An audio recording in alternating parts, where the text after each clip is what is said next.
right. This is the first episode with me, and you go by the name Ryan Cox, right? Yeah, you can call me Ryan. Mm-hmm. You can call me by my channel name, Fratagonia, whatever. How you say that again? Frat Fratagonia. Fratagonia. Talking about a tongue twister, man. What do that Crazy mean? name, right? Okay, so I came up with it in college. It was from the clothing brand Patagonia, and I believe it's a location as well. But Mm-hmm. it's something I kind of came up with, and it stuck. It was my Instagram, and Uh-huh. Okay. Football is back and exciting. So, from a fan perspective, we are part of a mm, network that I want to introduce everybody to Fan Network.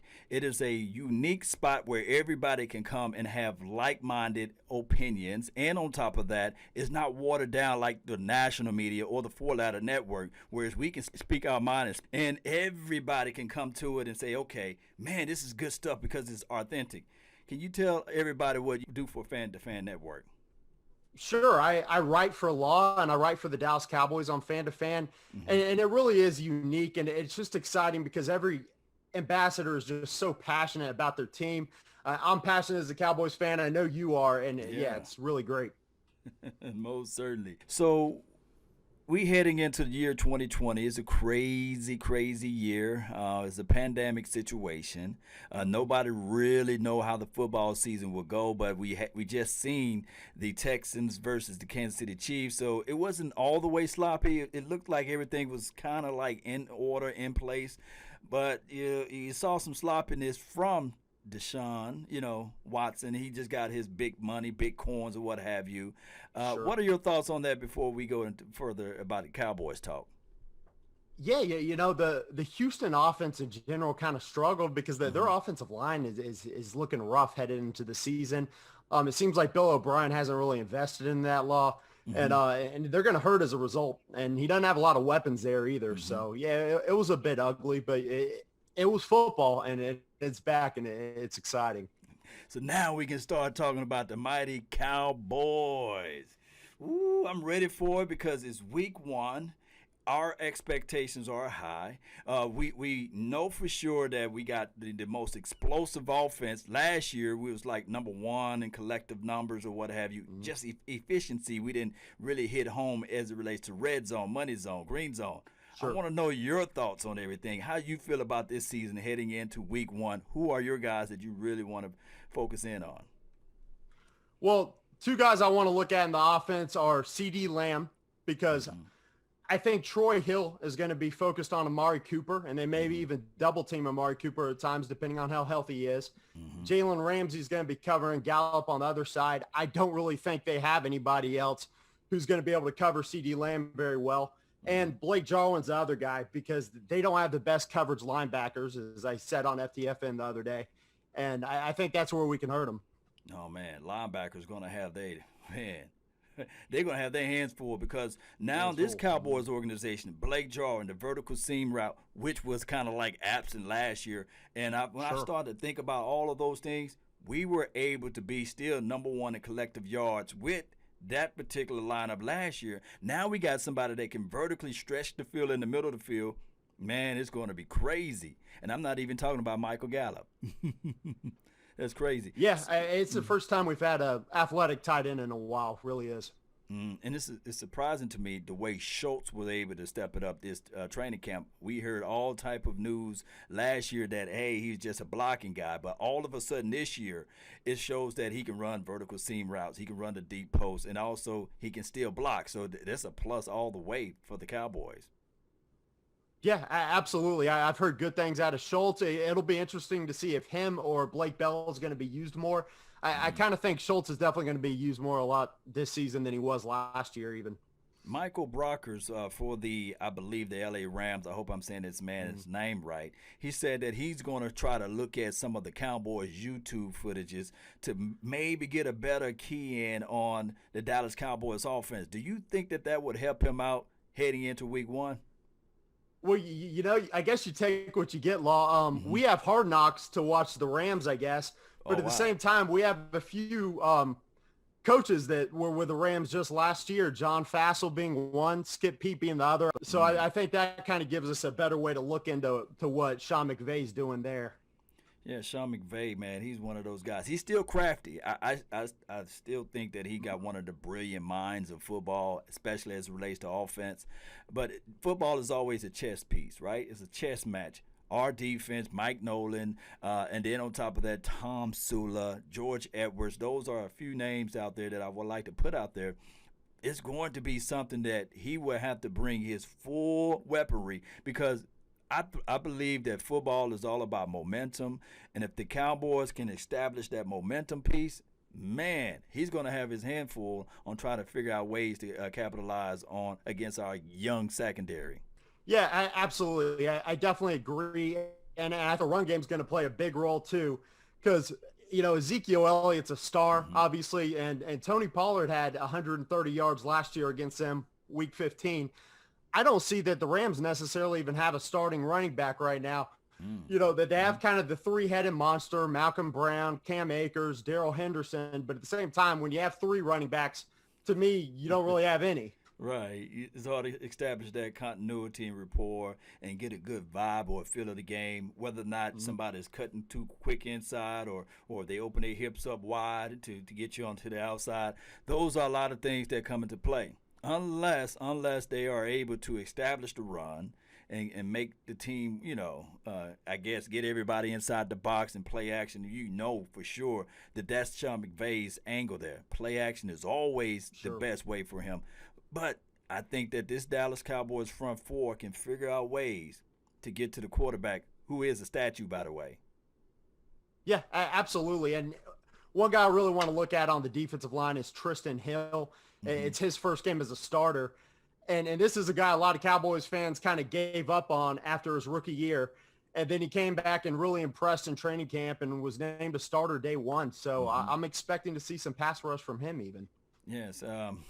With that being said, giving up on Tristan Hill, he beat out, I think, Tyrone Crawford for that position. So sure did. Yeah, he stepped up this year. Another thing that everybody need to take account for is Diggs. They said that he had a fantastic camp. Nevertheless, he will not start. They're going to put Cheeto Awuzie, I'm hearing reports today, still as a starter, as well as Anthony Brown. He's going to be the opposing starter on the opposite side of the field there. So how do you feel about that? Well, yeah, as a rookie corner, I definitely think we should ease him in. I'm sure he'll get his fair share of snaps. Have you heard anything today about Jordan Lewis? Is he still questionable? Is he out? Jordan Lewis, I heard the last report I heard it is iffy, and I think it's more questionable, and it may be a game day decision. Nevertheless, I think that they're going to roll out Daryl Worley inside the slot, and they're going to have Anthony Brown. That's crazy because you would think that Anthony Brown will be the slot guy and Worley will be an outside corner. But according to what they're saying is that Worley is going to play inside, and Anthony Brown is going to be the outside guy, and Jordan Hip Pocket Lewis is going to be a game day decision guy. So, hey, secondary still kind of that's my biggest reservation. The secondary and the front five, the offensive line. Yeah, especially with Brandon Carr not going to be ready to suit up just yet. I think safety is gonna be a problem, and their receivers are going to cause some fits. So that's definitely something we got to look at. Let me ask you this, Ryan. On a scale of 1 to 10, the coaching staff, we know we got Mike McCarthy. Are you in favor of Mike McCarthy from a scale of 1 to 10? Do you believe that he can take this team into the playoff or at least win a good bevy of games so that we can get this stench off of us of 8-8? Do you think that we can win north of 8-8 basically? Yeah, if I had to give him on a scale of 1 to 10, I give the hiring an 8. And with the potential to be a 9. I definitely think he brings more to the table than Jason Garrett did. And not to hate on Jason Garrett because I think he's going to go to a team like New York and definitely elevate their game some. But I think it kind of got to that point to where he hit his ceiling in Dallas. And I definitely think McCarthy has a higher ceiling with us. He knows what he's doing. I think he's made the right hires. Mike Nolan on defense, I think he's going to use the guys correctly and not just say, this guy can't play this position, so we're not going to have him on the team. Kind of like, not drafting TJ Watt, for example. Wow. So, hey, this is a situation. As long as Mike McCarthy can make some, adapt to the game, make some necessary adjustments, I think that we'll be okay. And not get fooled into the trap of the special teams is nothing. I think that last year we kind of slept on the special teams. We was like one of the bottom half as relates to the NFL units. And if we can move from the 32nd or the 31st, wherever we was ranked, at least to the 15th or the 14th or even the 10th, man, this team has got promises, go straight to the playoff basically if we have a better special team play. And Bone Foster, I believe, is one of the better guys in the NFL, and I think bringing him in, Law, I think that definitely shows that we're focused more on improving special teams. I kind of wanted to see us bring back Kai Forbath just to kind of compete with Greg Zuerlein, but I know it didn't happen. But Zuerlein hasn't missed a kick yet for us, so. Yes, indeed. So when you believe in what you believe in, I guess you got to roll with what you believe in. And I like that, believe it or not, because it's no political football. If this guy, if I believe in this guy, and I think that he can get this thing going for us, then I'm just going to go all the way in on it. I'm not going to play the, okay, maybe if he make 5 or maybe if he missed 1. No, I already believe in you. I'm going to go ahead and go all in on you. That's why I believe that that's what Mike McCarthy and Bone Foster went with when they went to select Greg Zuerlein over Kai Forbath. Yeah, I think absolutely. He got cut again, I believe. And when you were saying with Mike McCarthy adjusting to today's NFL being different, this is the first season I've seen a McCarthy team come into the season without a fullback on the roster.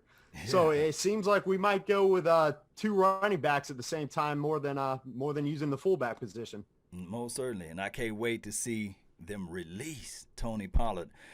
They said that they will utilize him in the backfield of catching the ball more. Maybe they can see him on some real routes, and it's going to be nasty, man.